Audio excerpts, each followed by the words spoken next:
Reppin' Philly ain't a choice, it's a way of life. PhillyGoat.com is your one stop shop for Philly pride. Use the promo code Jim Montgomery for 10% off. Look fresh, stay Philly, Philly Goat. Go Birds.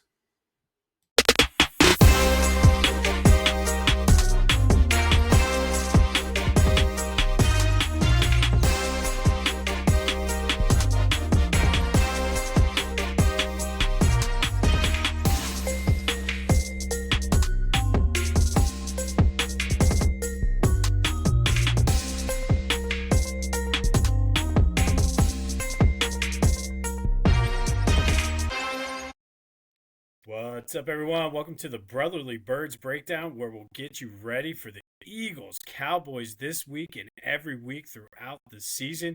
Hopefully, ending out in Levi Stadium out in Santa Clara. I'm Jim Montgomery, along with my brother Kyle. What's up, brother? What's up, brother? How you doing? Good. I'm ready for this game, man. I've been ready since February. I'm hyped up, man. As soon as the schedule came out and we saw that it was Dallas on opening night, you can't pay me enough money to not go to this game. No, not at all. And I feel like the past couple years, anyway, it seems like the Cowboys rivalry has been sort of subdued. But I think that was thrown out the window as soon as the schedule came out this year. Absolutely. Absolutely. I mean, you look at the history of it, and, especially when Hurts and Dak have been there, they've only played each other like twice during their tenure, right? So this is going to be a good gauge to kind of refuel that rivalry. Plus, anytime that we get to unveil the Super Bowl banner in front of the Cowboys, that's a once-in-a-lifetime opportunity for us. How miserable is Jerry Jones going to be? Do you think he watches it? You don't think he's going to be there? I guarantee he's going to be there, but do you think he's going to be in his box watching it, or do you think he's going to step away for... He may conveniently step away. Yeah, for sure. You know the ESPN cameras are going to be looking for him. Oh, there's going to be somebody fixated on that box at all times. Yeah. At all times. That's the guy's only job. That one cameraman's only job is to just pan to Jerry Jones in that box and see what happens, see their reaction and everything. What's the over-under? 9.5? Yeah, I would say 9.5 is a good number. And what's the over-under on how many times they mentioned the Micah Parsons trade? In the pregame show or actual game? Because I think depending on how the game flow goes, that's going to determine. Like as soon as Saquon gets a run or to that Jalen side, escapes something. If Micah was there. Yep. Yeah, that's a good point. That's a good point. Definitely. Well, let's get into that first. I was going to save that till later, but what do you make of the dumpster fire that the Cowboys are this offseason? I can't for the life of me understand his stance on anything. I mean, as an Eagles fan, hey, Jerry, live forever. Live forever and pass down your secrets to your son, because the longer the Jones family stays in charge of the Cowboys, the better our lives will be. I still don't understand and why you wouldn't pay a generational talent. He's a generational talent. Everybody admits it, and as an Eagles fan, it sucks that he went to Dallas, similar as when Saquon got drafted and he went to the Giants. You don't like that happens, but you can't deny the talent, right? So you let that pass, and I think you and I were talking about it. I mean, yeah, you get 2 first-round picks out of it, but the Packers are going to be pretty good, so they're going to be late first-round picks. So can you use those to trade up? Sure, but is Jerry that good at doing that? No. No, he's proven that. But I think the thing that I could see where Cowboy fans are distraught about, but just the justification of it. Oh, well, we've gotten better by trading him away. I'm like, no, you didn't. You got worse. And then he used we're better at stopping the run now. And the guy they got, I forget the dude's name, but he's like a 32-year-old Clark or something. Yep. So yeah, I mean, don't ever change, Jerry. No, don't ever change. Stay there as long as you want. And it's the old school mentality that owners had of, well, you signed a contract, you have to honor your contract. Remember, that got us into trouble with T.O. back in the day, right? If we would have paid T.O., who knows what would have happened to that '05 and '06 season, right? Maybe we return to the Super Bowl. Maybe we get one. Who knows? That's a good what if for the other pod. Just throwing it Yeah. out there. No, and with that, I mean, there's a lot of similarities between that. But I think the difference between the To and Parsons thing is Parsons was at the end of this contract, so it Mm-hmm. made 100%. Hey, man, let's renegotiate it now. Let's not go into a lame duck year, and then to threaten, well, we can still franchise you for the next 2 years if we want. It's just, I think and I guess we're spoiled with Howie and Laurie, but just the way it was handled with backdoor meetings with the agent, it just was. I Yeah. mean, I love it. Don't get me wrong. The dumpster fire, like they're in flames much sooner this year than what I expected them to be. Yeah, I mean, it's clear, and for any Cowboys fans that are watching this, because we're going to have a few that watch this because they want to hear this.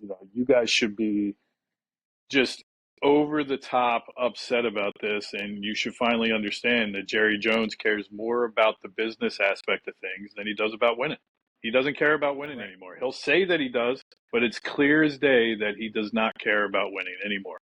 It's a business to him, and it's about the value of his franchise. That's what it's about. But it's the most valuable franchise in all the world. Yeah. Well, they haven't won a championship in over 30 years, so. Hey, priorities. But yeah, I can't wait to just see it spiral downhill. What do you think of CeeDee Lamb saying, "I want to watch the banner being raised just to use it as motivation"? Is he doing it to bring attention? Is he really going to use it? Like, I don't want to question somebody's motives, but it just seems funny now. All of that's coming out, and he's saying that after all of this drama. Yeah, I mean, look, I think, and listen, I mean, Jalen Hurts used it as motivation with his Super Bowl of 2 years ago with having that as a lock screen, right? But like in sports, I feel like that's like a played out thing where people stay on the field and watch the other team celebrate to use it as fuel. Only some people actually use that as motivation. Jalen Hurts did. He actually did use it, and he did use it successful. Um, do we think that CeeDee Lamb is just trolling? That's honestly what I think. I think he's trolling. Oh yeah, Because at the end of the day, are him and Dak going to put up points this year, and are they going to put up yards? Absolutely. Are they going to lose, 48-40? Sure, because their defense is going to be that terrible, So there's a fantasy nugget in there too that we'll get to in a little bit. We'll But get to that. yeah, but I'd love to. Honestly, for me, I would love to have CeeDee Lamb out there midfield to watch the unveiling. Sure, bring him out there, full uniform and everything. Yeah, absolutely, absolutely. All right, enough cowboy talk. This is an Eagles podcast. But what's your take on the Eagles postseason, off season? I mean, I think it was a very busy. I don't know, some questionable moves maybe by Howie this offseason, but what's your take on free agency and some of the moves he did leading up to training camp? Well, I mean, Zach Bond, re-signing him was top priority, and he knocked that out of the park, which is awesome. And I don't know if you saw, but they named him a captain, and it was the players that actually nominated him as a captain. So I thought that was really cool, well deserved. And look, I think we get caught up in it, and we get called homers a lot, but it's clear as day. Howie is on his game over the last 5 years when it comes to the draft. Oh yeah, he has a good scouting team. He has a good team that he works with when it comes to that stuff, and he nailed picks, man. He nailed Campbell, Ty Robinson, Makuba. Those are solid draft picks that are going to contribute. I mean, are they going to contribute the same way as Quinyon Mitchell and Cooper DeJean last year? Time will tell. They could, but to hit on a solid draft 5 years in a row, that's unheard of in today's world, in sports in general. Makuba and Campbell are likely going to be starters. And if Makuba's not starting because of injury or whatever, he's going to get a ton of playing time. Absolutely. And to think about that, Campbell was a top 10 talent, right? He was projected in the top 10, top 15.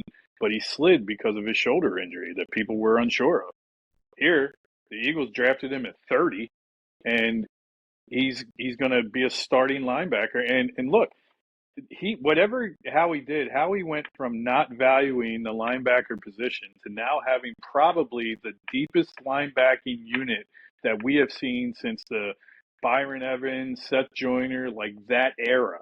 You know what I mean? It's right. And I think that's a testament. It goes back to, not to bring Jerry back up, but Howie is able to adapt and realize that, hey, maybe I need to change my thinking and be 3 steps ahead of wherever the game is going. Where we see it, Jerry is still obviously stuck in the 90s, but kudos to Howie for recognizing, because I mean, that goes back to even Andy Reid days, that they never like tried or left. It cost them the game against Tampa Bay in the NFC Championship game. So kudos to Howie for that, I think. Yeah, no, I don't disagree. I mean, he's a good talent assessment guy, and he kind of sees the trends before they happen. And at the end of the day, look, he does what we wanted him to do every single year, right? He builds within the trenches. That's the strength of this team, and that's how they become successful, offensive and defensive lines.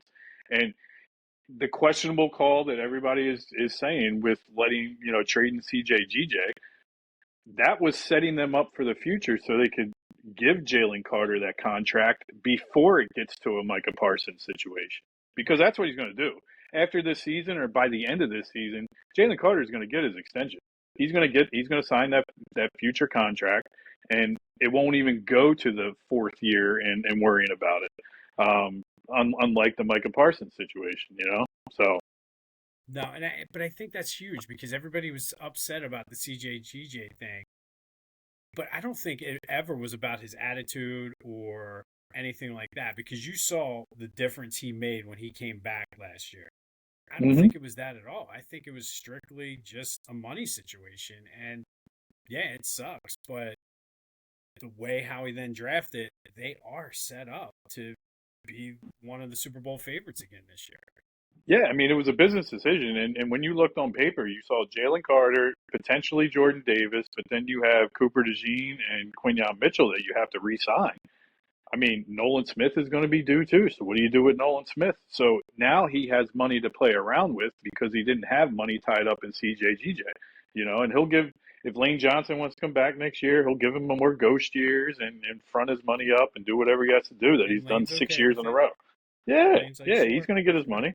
Yeah, absolutely. And if that happens, Jalen Hurts will restructure his deal the exact same type of way. Oh, I see. I look at him pretty similar to the way Tom Brady was. I think once he gets into that contract, he's going to say, "Look, I want to win. It's money is what do you say? Money is nice, but championships are better." Whatever. 100%. And I honestly think he believes that. I think he believes that wholeheartedly, and he's proven that. So. No, But yeah, I think overall, I give Howie an A for the offseason. I think from free agency all the way through the draft, even what he's done during training camp and during like all that stuff, I give him an A, not an A plus, but I give him a solid A because I think there's still some question marks in the secondary that he could have addressed and he hasn't yet. But yet is the key word. Oh, I firmly believe at some point there, before the trade deadline, there's going to be another move. And I mean, he's done that over the years. You've seen him do it where you bring a guy in, Jay Ajayi. Even this late in camp, I think he's done it before too. So I would Yeah, I not mean, be surprised. the 2017 year was Patrick Peterson, right? He brought him in the week before week 1, right? It was literally that last week going into it. But yeah, when he brought in Linval Joseph and Dominican Sue, like he recognizes a need and he addresses it. So he's definitely going to be aggressive however he needs to because he knows that this is a rare opportunity to have a chance to repeat, Right. Now, speaking of repeat, that was one of the biggest stories this offseason, or I shouldn't say the offseason, but when they came into camp. We're not defending anything. We're not repeating. We're not this. I'm fine with it. I mean, if that's what they need to tell themselves to be motivated, it doesn't matter to me. But I see so many people, they're not going to be out on the field to watch the banner ceremony. Again, I'm perfectly fine with that. I think something like that is more for the fans anyway. But what's your thoughts on that? I love every second of it because to me, last year was last year. So if you're going to celebrate last year, you can celebrate last year 5 years from now, right? That you're never going to be able to take that away from them. They're Super Bowl champs. They can rewatch anything they want to rewatch on TV. They can all get together and celebrate it, but they're all still playing right now. So flip the page, start the new year fresh. You're not defending, you know what? Just like Mailata said, we ain't defending, right? We're all 0-0, and we're all striving to be the 2025, 2026 champs. And that's exactly what they need to do. That's the right mentality. Keeps them focused. 100% agree. And like I said, I don't really care because that banner is going to be up there 5, 10, 15, 20 years from now. So I Yep. think it's a great mindset. And I think people hate on Nick Sirianni, but whatever he's selling, those guys are buying. And to a man, like not one person slipped up or said anything either. They were just like, no, we're not the defending champs. That's a good little foreshadowing into my favorite segment that I want to bring up later. So I'll Perfect. just leave it at that. I'll leave it at that. No, and the other thing from the off season, I wanted to get your take on because on my other podcast, I talk about it all the time. But it seemed like every time you turned this off season, whether it was the NFL Top 100, ESPN, 94 WIP, everybody came out with their list, and nobody really complained about anything except for the quarterback and where Jalen falls on the list. What are your thoughts on the list and where Jalen falls on that? Listen, Jalen has shown that he's a winner, and he's shown that he's a leader, right? And he's also shown that he doesn't care what other people think because, people brought up, oh, well, he got benched at Alabama. Yeah. And then he came back in and won the SEC championship game because he had that mentality of when it's my time to get called, I'm going to show what I can do again. So as far as the lists and all that stuff, put him at the very bottom. Put him at the bottom. Put him 32. Put everybody else in front of him. I don't care because I think he actually does thrive off of that. So I don't think he cares about those lists, and I don't care about those lists because you know what he has that a lot of those other guys don't? He got the ring, right? He got the ring, and he's been to two when some of these guys haven't even been to one, right? Josh Allen, great. MVP. Lamar Jackson, great. Two MVPs. How many Super Bowls have you been to, and how many have you won? Simple as that. It's a winning situation, right? It's a winning. You're judged on wins. That's always the thing that gets me, right? It's quarterbacks are judged on wins and losses, but then it's the ultimate team sport. How does that work? How does that work? And then it's, oh well, he didn't put up 5,000 yards, but he won the game. It's He got to won the fit the game. narrative, though. It's got to fit the narrative. That's exactly what it is. So look, as far as the list, put him at the bottom. Put him at the bottom and let him keep throwing with that chip on his shoulder because I love every second of it. A cocky Jalen is a dangerous Jalen, and when you doubt him, look out. He's going to prove you wrong. And I look at it like this. I spent most of my life caring about those lists because I knew my team was never going to be good enough to win it. So that's all I had to kind of look forward to. I look at it like this. Like you said, put him 1, 5, 32, 55. It doesn't matter. He's got the only thing that, to me, my whole entire life I was looking for, and that's a Super Bowl ring.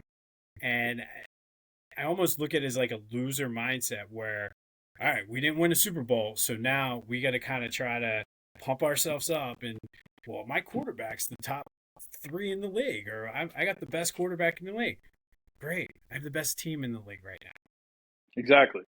And you hear all that stuff about, hey, any quarterback could have won with this team. Yeah, but they didn't. We had the quarterback that won with this team. That's all that matters to me. Like you can play all those hypothetical things as much as you want, but at the end of the day, Jalen Hurts shines the brightest when the lights are on him. You know what I mean? Like he plays his best on the grandest of stage. He outplayed Mahomes. He's a Super Bowl MVP. Look, it is what it is. I mean, everybody says he's a game manager. That's okay. Troy Aikman won 3 Super Bowls as a game manager, and he's in the Hall of Fame. I'll take 3 Super Bowls in a Hall of Famer from Jalen Hurts any day of the week. Yep. I mean, and last thing on this too with the list, Tom Brady, like that first dynasty that they had when they beat the Eagles and who was it? The Rams, Eagles, and Panthers. They beat. Yep. He was nothing more than a game manager. They won because of the defense. They had Corey Dillon as running back. I mean, they had what was the dude's name? The receiver that would Deion Branch. No, the guy that Troy Brown would Troy play Brown. Yeah, yeah, quarterback for that. Like he didn't. You know what I mean? He did what he had to do. The defense. And Jalen, I think, is the only quarterback in the league that gets penalized for having a competent front office that puts players around him. And so you say, well, this one doesn't have the players around him. Jalen does. That's not his fault. It's not, right? So I brought up Troy Aikman. Troy Aikman had Michael Irvin, Jay Novacek, Emmitt Smith, the best offensive line in the game. Nobody says that about him. Joe Montana, Jerry Rice, John Taylor, Tom Rathman, Roger Craig, Ronnie Lott was on defense. Well, they had 9 Hall of Famers on that team, but nobody talks about Joe Montana. They put Joe Montana in the top tier of arguably the greatest of all time with Tom Brady. But nobody says that he didn't have weapons to throw to. He had literally one of the greatest, the best wide receiver of all time. And another Hall of Famer practically with the number 2 wide receiver spot. I mean, John Taylor would have been a number 1 on any other team in the NFL. Any other team. And I mean, if you look at it, the comparisons, not that I'm comparing Jalen right now to Joe Montana, but Joe Montana didn't have a strong arm. He wasn't very, couldn't throw like a great deep ball or whatever the things they say about Jalen. But he put them in position when they needed to win, to take your line. When the lights were the brightest, Joe Montana he shined. Yep, and that's exactly the winning mentality that I see in Jalen Hurts. And like I said, put him wherever you want on the list. The list don't matter to me. Championships matter to me. Put him 101, so that way he's not even on the NFL list. There you go. There you go. All right, so let's get into this game. Enough about the offseason because we have a game on Thursday night. Last I saw, this spread's been jumping all over the place. But right now, the Eagles are 8.5 as of about 5 o'clock this afternoon. So we're taping this Tuesday night. But what are your takes on the game? I mean, obviously the banner, it's going to be a huge emotional night for the fans. It's going to be out of control. Like I've been looking forward to this game since the schedule came out. But what are you looking forward to most about this game? So so the home opener against Dallas is always a special one. We haven't had a home opener against Dallas in probably, 12 to 15 years, somewhere around there. Because it was a September, it was very hot. So I do remember that. But I'm looking forward to the reigniting the rivalry. I'm looking forward to getting back down there, and the banner unveiling is great, but to watch them whoop up on the Cowboys is going to be on national television. It's the spotlight that they deserve to be in. I don't think Dallas deserves to be in that game, to be honest with you, but no. I don't make the schedule. It is what it is. I see them coming out, hopefully, and I'll get into my keys, but I want to see them shake off the rust. Right. I hope they're not rusty. I want to make sure because the offense didn't play in the preseason. Right. They played in the joint practices, which in my head, whoever came up with that idea of the joint practices, well done. Well done, because that is probably better than the preseason games and should be televised more than some of the preseason games, to be honest with you. God, I would have loved to see them play the Browns, first team versus first team. Right. So I see the Eagles coming out, and I don't think it may be close for a half a quarter or a quarter, but I see them pulling away and winning comfortably. 31-13 is my final score for the game. Nice. We'll get into predictions in a minute, but I like it. I think the fact that the Eagles are, of all the things everybody talked about, the injury report during training camp and A.J. Brown's hamstring, Devontae's hamstring, of course, the knee injury, which I think that was at the open practice. It wasn't the joint practice, Lander Dickerson's knee. Yeah. All the talks on that. Dickerson practiced in full today. he was on the injury report because of his back, not even the knee that he hurt. AJ's like, I'm playing. Devontae's like, I'm playing. They're, for the most part, relatively healthy. I mean, I think you couldn't ask for, health wise, a better start right now to the season because usually, there's one nagging injury. I mean, obviously, N'Kobe's not going to be there, but I mean, it looks like he's going to be back week 5. So they're Mm-hmm. healthy. Like, to me, there's no reason why they should not roll them out of the stadium. Yeah. I mean, I'm really looking forward to seeing that defense kind of tee off on the Cowboys because look, Cowboys are one dimensional right now. They don't really have a running game. Their offensive line is still kind of pieced together because they lost some key parts, right, with Zach Martin retiring, and they still have some concerns at right tackle. So I don't see them kind of running on this defense. So Dak's going to have to put it up 40 to 45 times. So I I can't wait to see some of these guys pin their ears back and just get after him. That's what I'm looking forward to. I'm looking forward to seeing that defense just kind of come out and pick up where they left off. I don't anticipate them being the number one ranked defense like they were last year. But when the year started last year, I don't think we anticipated them being the number one ranked defense either. So, No, not especially after the first 4 games either. right, right. I agree. I mean, I'm looking for. I think though they could certainly be a top 5 defense because everybody said last year, and Vic Fangio said it a ton of times, where he didn't put his entire playbook in because they weren't ready for it. He said you need to learn the base, and I believe he said something about he has to make sure you have your position down to a T before I can start getting exotic. So I think having most of those guys back, they should be able to take that next step. And it might take a game or two. It Um, might. and like, I think it's a perfect opponent for week 1 to really kind of work out some of those kinks. But there's no doubt in my mind that they could be a top 5 defense. Are they going to be as dominant as they were the end of last year? I don't know. Not many defenses can sustain that, but there's no reason why they shouldn't be a top tier defense this year. Yeah, I mean, I'm really looking forward to seeing what Vic has up his sleeve for Cooper DeJean. I think what we're seeing out of Cooper DeJean could be what we used to see out of Dawkins. He can return Yep. punts, he can blitz, he can play pass coverage, he can do whatever he needs to do. He can stop the run. So I think he's going to be the guy that flies around because they already said that Quinyon Mitchell is going to be traveling. He's going to be traveling sideline to Good. sideline with the other team's best receiver. So, and then if you could float Makuba in there to kind of play like that Michael Lewis back in the day safety position that just plays back there and hunts people and hunts the ball, that'll free up the Gene to just kind of float around and blitz whenever he needs to, like Jim Johnson used to do, man.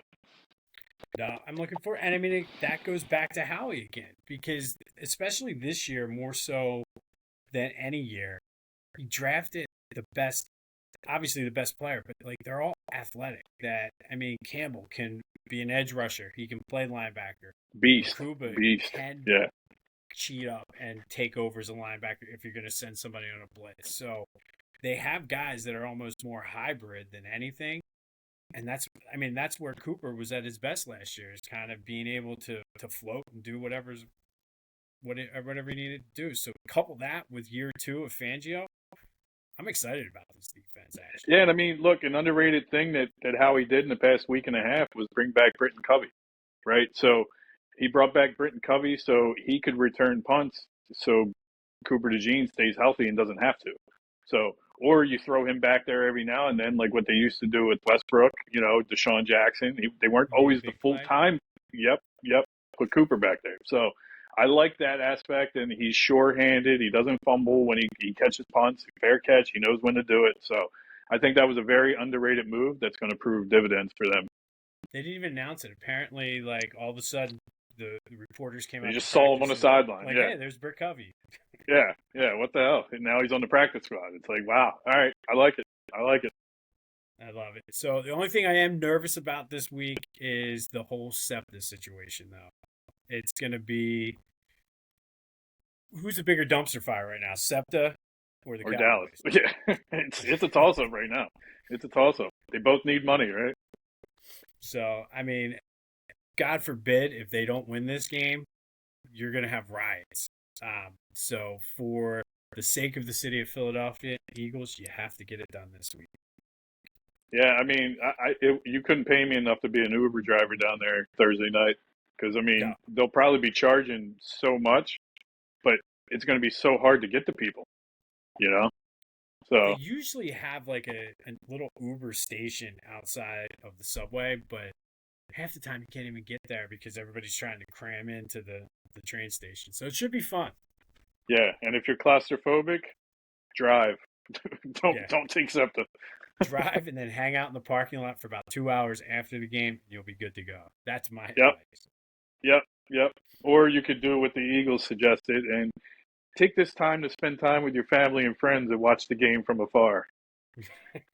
We all know what that's going to do. That's going to cause 10,000 more people to show up and I'm tailgate gonna and bring have my fun. family and friends from afar down just to see Yes, what just to the see this crap show dumpster is. fire. Yes, exactly, exactly. All right, so let's get into the game now. On my other podcast, I used to do the three keys to the game. So, Key Bank, any car dealerships out there, an Uber driver, if you want to sponsor this, hit us up. We're open to any and all. We're non-discriminatory, so we can rotate it each week if we want. But the three keys of the game, just what do the Eagles need to do to win this game? So my first key, I touched on it a little bit, but they need to shake off the rust. Shake off the rust. I think some of these guys just need to come out and hit some people, right? Real game time. Just you know as well as I do. We both played football. I mean, getting that first play under your belt where you're actually hitting somebody shakes off the nerves, shakes off everything, and then you kind of get into your game plan. So I think that's the first key. Second key I have is offensive line dominance. I know, with Dallas trading Micah Parsons, you may not. They have to stay focused and dominate like they can, right? Even though Parsons isn't there, these guys are still NFL caliber players, right? Yep. So you can't take your foot off the pedal. You have to dominate like you know you can. Saquon needs to have a big game based on that offensive line dominance. And then my last key, it kind of goes hand in hand. It's the pass rush and the pass coverage, right? I think those are two big keys for me to see how they play in week one. Because, like I said, I think Dak's going to put up 40 to 50 pass attempts. So that pass rush and that pass coverage is going to have to stay disciplined. I think that was the best part of last year was watching whenever that pass rush came in, they stayed disciplined, they stayed in their lanes. Oh It was yeah. kind of like that mush rush, right? Where they allowed you to come to them instead of you over pursuing, which as long as and that's Vic Fangio's key. Like that's what he likes to do is just stay disciplined, stay in your lanes, and you get benefits out of that, right? So I think those are the big three keys for me. What are yours? So this is already getting off to a great start. I was like, all right, here we go. We're gonna have the same three keys, and no, everybody's gonna turn off the podcast now. I have three different keys to the game. Kind of similar in regards to certain things, but I think the first and foremost, got to keep your emotions in check. I know they're not watching the ceremony, but you can't get caught up. And if you really are all in on this, we're not defending anything, going back to Sirianni, one game at a time, one play at a time. Keep your emotions in check. Don't let the hype of the crowd, let that to us. Let us be hype about it. You stay focused on the Dallas Cowboys and winning Super Bowl 60. I think with Sirianni, he does a good job of keeping them in check with that. Big Dom needs to make sure Nick Sirianni keeps his emotions in check. But I think Mm-hmm. top to bottom, keep your emotions in check and focus on the game because there's going to be a lot of, even if they're not out there, they're going to hear the crowd. They're going to know what's happening. I'm sure there's going to be a TV in the locker room showing the ceremony with the highlights. Keep everything in check. And I think they do that. There's no way they should lose this game. I think defensively, pressure Dak. I have the same kind of breakdown as you. They don't have a running game. So make sure you're putting pressure on him, hit him, Jalen Carter, Jordan Davis, get in there, put pressure on him. Nolan Smith. Everybody says you're going to have a breakout season. Be a great time for those three guys to come out and get 4 or 5 sacks apiece, or between the three of them. Yep. And just Yep. continue to put pressure on him and make him beat you. I think over the course of his career, you've seen when the pressure's on, he's good when he has a lead. He's good when he has Ezekiel Elliott. But when he has to be the guy, What do we always tends say? to make those mistakes. What do we always say? Dak's going to Dak, right? Dak's going to Dak. And he always does. Always does. Yeah. So make Dak Dak. I like that. And then offensively, set the tone early, but be balanced. I want to see establish that run, and then give Jalen time to go back and pick apart that defense. Because I think with the offensive line, without having to deal with all-world Micah Parsons, you should be able to sit back there and pick that defense apart. So I want to see a good balance and set the tone early.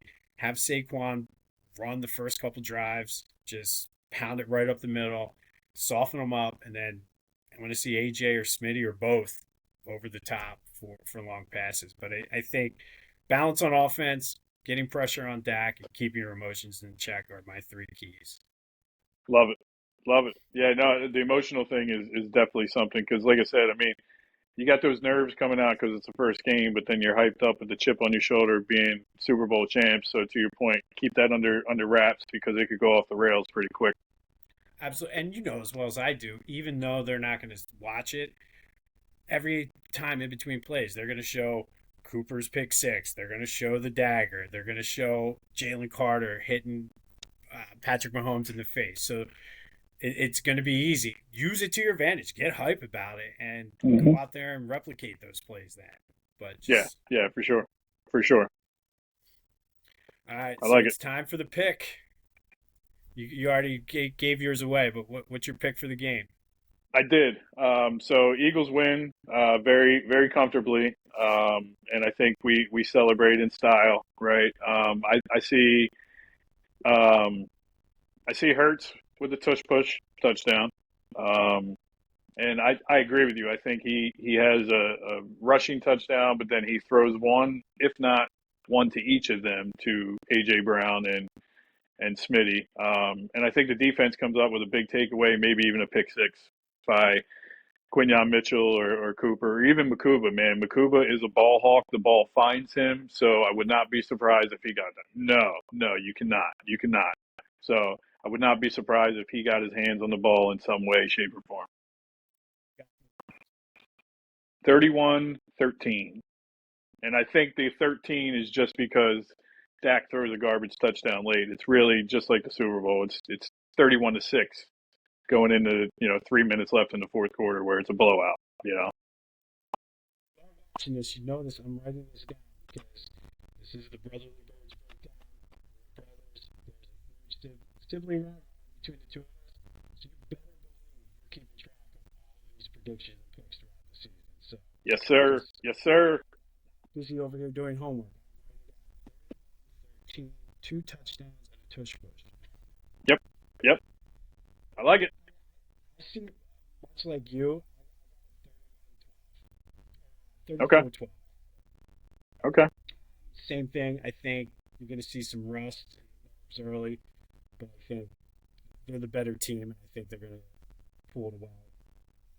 I had this for my betting picks, but I did have Jalen Hurts with a touchdown, tush push. I also have Saquon with a long run for a touchdown. And then I actually do have defensive, like a little bit of a long shot, but I was like, take the Eagles defense, special teams for anytime touchdown as sort of a long shot. Yeah, my same game, man. I'm going Hurts under 259 combined pass and rush yards. Dak over his passing attempts of 36. I think he smashes that. I think he's high 40s in passing attempts. I think CD does get 70 or more yards just because they're going to be behind and throwing the ball so much. AJ gets 60 yards or more, and I put Smitty down for 50 yards or more. So nice. Yeah, I mean, I think from a fantasy perspective, if you have the Eagles defense, you definitely fire them up. I do think, and I have this, and I cringed. I put a big question mark next to it, but same thing, garbage yards. I think Dak is going to get Dak numbers. He's going to Dak and end up getting closer to 300 yards, but I think a lot of them come after the game is 28-3 or something Yep. kind of Yep. ridiculous like that. I like Jalen from a fantasy perspective, though. I do think he gets a touchdown. I can see him throwing for. I don't see him running for a lot of yards because I don't think he's going to have to. But I can see him throwing for about 220, 230, maybe 2 touchdowns and run one in. And I look for Saquon to have a good game. I think he has a lot to prove. He's been in a lot of interviews lately and saying, well, just because that happened before, that doesn't mean I'm going to fall off. What if I'm better? And Yep. I think he's Yep. coming in with the right attitude. So I have Saquon as one of my fantasy stars for this game, too. Okay. Who do you have as a player of the game? My player of the game, I'm going with the defense. I'm going with Quinyon Mitchell. I think he's going to play well enough, whether he gets a pick, whether he shuts down CeeDee Lamb and forces Dak to go elsewhere. But I think it's going to be somebody on defense, and I think I'm going to go Q because I think he didn't get the interceptions last year because nobody was throwing to him. But I think Right. being able to move around, I think is going to open up a lot of things for him because he's going to see more if he's playing the number one receiver all the time. Yeah. Yeah, for sure. I like it. I'm also going on defense, but I'm going with Jahad Campbell. I think the Rook's going to come out, and I think he's going to show why he's going to prove a lot of people wrong and prove that he shouldn't have slid to where he slid, but he's grateful for the opportunity. I think he's going to come out and wreak havoc. He may even get an interception and a sack. I can see him. He might get a hat trick, a fumble forced, an interception, and a sack all in the same game. So I can see that happening, man. That dude looks like an absolute beast out there, a beast. He looks like a man among boys. He kind of looks like how Derrick Henry looks out there with being a running back. He looks like, yeah, go figure, go figure. I don't know what Howie did, but Howie pulled off some magic, man. So we both got the Birds winning. You guys heard it. We'll recap next week. We'll recap our picks because that's what we do. Never.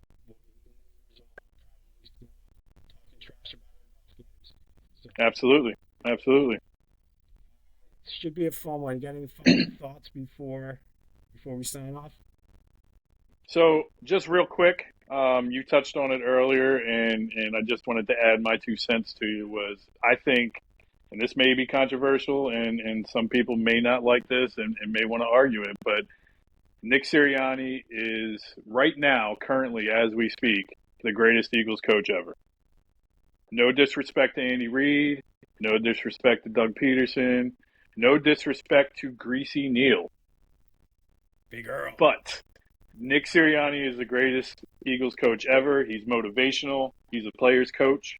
Not only does he hold them accountable, but he recognizes talent as well. That's why he holds them accountable. He doesn't shy away from trash talk. And I think out of every Philadelphia coach, every Eagles coach that we've had in Philadelphia over the last, our lifetime, Nick Sirianni embodies Philly more than any of them. He's a Philly guy. I feel like he gets it. He gets it. And even when he came in his introductory press conference and he was talking about the roots and the flowers and all that stuff, people were knocking him. Look at what it's done, man. The people buy into it. The players buy into it, and he keeps them focused. And I tell you what, man, he has no problem getting in somebody's face, jawing at them, whether it's his team, somebody else's team, our fans, somebody else's fans. I know that he's gotten that a little bit under control lately, but what I like about the whole thing is from the top down, from Jeffrey Lurie down, there's a vision, and everybody bought into the same vision. That's very rare in today's sports culture to have everybody from the top down all the way to the third string offensive lineman buy into the same vision. And that's what I like about it. And I think Nick Sirianni is a big part of that. So that's why my 2 cents, He's the greatest Eagles coach ever, and he's going to continue to build on that legacy this year. I mean, it's hard to argue. It's very hard to argue. I could think that they come close. And he has a tie. And Andy Reid had a tie. So until Nick Sirianni has a tie, that's what also wins it for me. Yeah, but that was Donovan's fault for not knowing the rules. Well, you know. I mean, he could have told him. And he could have told him. Maybe he did, and maybe he did that. He said the time's yours, and Donovan didn't know what that meant. Listen, it's Eagles Cowboys. They're raising the banner. There'll be no Donovan slander tonight anyway. There won't be, because number 5 will always love you. Later the season, maybe. Love All right, it. any last things? But I think that's a good way to end the show. Nick, I mean, I want to disagree with you, but I can't come up with a sound argument that he's not. Let us know your thoughts. I mean, let us know your thoughts. Good argument. We'd love to hear it. You can hit us on Instagram, Twitter, KMontgomery38, KMont16. I know you know all the gyms, but he's going to go over them with you right now. On Twitter and TikTok, Twitter and TikTok at Jimbo_Mont, Instagram at Philly Jimbo. You can listen to me every day, Monday through Friday, on This Day in Philly Sports History, anywhere you get your podcasts, as well as on YouTube. You got anything else you want to plug? No, just shout out to Philly Goat for the nice gear. Got plenty of these T-shirts. Love these T-shirts from Philly Goat. They're breathable material, so just throwing that out there. That's a nice little plug for you. And shout out to your podcast with the trivia. I'm probably on a heater now where I've gotten at least part of the trivia questions right for like 3 months straight. So if anybody wants to challenge me, come on, bring it on. Yeah, I gotta up my game. But yes, Philly Goat, you can use that promo code Jim Montgomery. You get 10% off, and they got you covered for all the Eagles stuff. But Eagles Cowboys, looking forward to being back next week as we recap this game and look ahead to a Super Bowl 59 rematch with the aforementioned Big Red. Will the Eagles be 1-0? Find out next week. Go Birds. This has been the Brotherly Birds Breakdown. I'm Jim Montgomery. I'm Kyle Montgomery. Go Birds. Stay classy, Dallas.